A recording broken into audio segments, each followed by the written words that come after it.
மண்கரையான் வந்து பார்த்தீங்கன்னா நிலத்தடியில் எங்கே நீர்மட்டம் அதிகமாக இருக்கோ அந்த இடத்துல கரையான் வந்து குத்து கட்டும். 6 அடியில் வந்து பார்த்தீங்கன்னா எவ்வளோ ஈரப்பதம் இருக்குது அப்படிங்கிறத வச்சு அந்த இடத்துல நம்ம குத்து கட்டலாமா வேண்டாமான்னு அது முடிவு பண்ணும். மிகவும் அறிவான ஜீவன் வந்து அந்த கரையான். அது சாப்பிடும்போது வந்து பார்த்திங்கன்னா அதுவே அதுக்கால சாப்பிட்டுக்க முடியாது. அது இன்னொரு கரையானுக்கு ஊட்டி விடும். அங்கே உள்ள இன்னொரு கரையான் இதுக்கு ஊட்டி விடும்.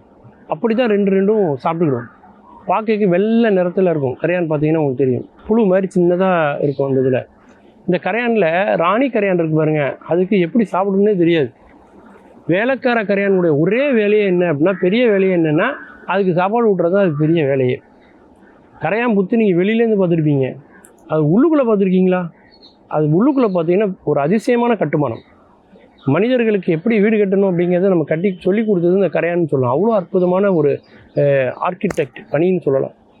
முட்டை இடுவதுக்குன்னு தனியாக ஒரு அறை இருக்கும். அதுலேருந்து வரக்கூடிய புழுக்களுக்கு தனியாக ஒரு அறை இருக்கும். அந்த புழுக்கள் பல்கி பெருகி பெருசாக வளர்கிறதுக்கு அதுக்கு தனியாக ஒரு அறை இருக்கும். இது எல்லாத்துக்கும் சேர்த்து சாப்பாடு கூட, சமையல் கூட மாதிரி ஒரு அறையும் இருக்கும், சாப்பாடுக்கும் இருக்கும். அப்படி நிலத்தடி நீர்மட்டத்தோடு தொடர்புடையது எதுனா இந்த கரையான்கள்.